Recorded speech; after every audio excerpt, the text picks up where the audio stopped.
হাম রোগে আক্রান্ত এলাকার হাসপাতালগুলোতে ডাক্তার ও নার্সরা ঈদুল আজহার ছুটি পাবেন না বলে জানিয়েছেন স্বাস্থ্যমন্ত্রী সরদার মোহাম্মদ সাখাওয়াত হোসেন।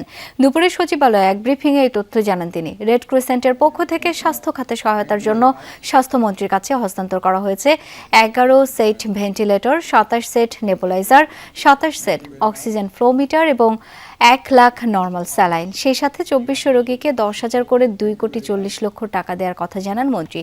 ছোঁয়াচে রোগ হওয়ায় আক্রান্ত শিশুদের ঈদের সময় ভিড়ে কিংবা আত্মীয় স্বজনের বাসায় না নিয়ে যাওয়ার অনুরোধ জানান। অভিযোগ করেন বিগত সরকারের ব্যর্থতায় হামের এই প্রকোপ, 5 শতাধিক শিশুর মৃত্যু।